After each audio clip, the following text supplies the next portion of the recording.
குடியிருப்பு பகுதியில் குப்பைகள் கொட்டப்படுவதை கண்டித்து ஊராட்சி டிராக்டரை பொதுமக்கள் சிறைபிடித்ததால் பரபரப்பு ஏற்பட்டது. காஞ்சிபுரம் அடுத்த கோனேரிக்குப்பம் ஊராட்சிக்கு உட்பட்டது அரப்பனஞ்சேரி பகுதி.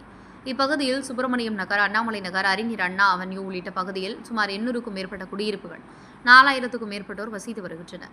இந்நிலையில் குடியிருப்பினை ஒட்டியுள்ள குட்டையில் இரவு நேரங்களில் குப்பைகள் டன் கணக்கில் கொட்டப்பட்டு தீ வைக்கப்பட்டு வருகிறது.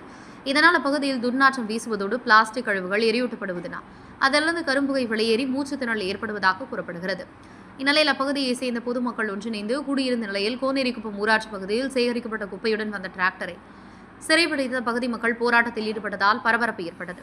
இதனையடுத்து அப்பகுதி மக்களிடம் ஒப்பந்ததாரர் பேச்சுவார்த்தை நடத்தி இதன் பின்பு குப்பைகள் கொட்டமாட்டோர் என உறுதியளித்தார். பெயரில் டன் கணக்கில் கருப்பையுடன் வந்த டிராக்டரை விடுவித்து போராட்டத்தை கைவிட்டு கலைந்து சென்றனர். நீர்நிலைகளில் குப்பைகள் கொட்டக்கூடாது என உயர்நீதிமன்றம் உத்தரவு பிறப்பித்திருக்கும் நிலையில் குப்பைகள் நீர்நிலைகளில் கொட்டப்படுவது அதிர்ச்சி அளிப்பதாக கூறும் அப்பகுதி மக்கள் இதுகுறித்து உடனடி நடவடிக்கை எடுத்திட வேண்டும் என்று தெரிவிக்கின்றனர்.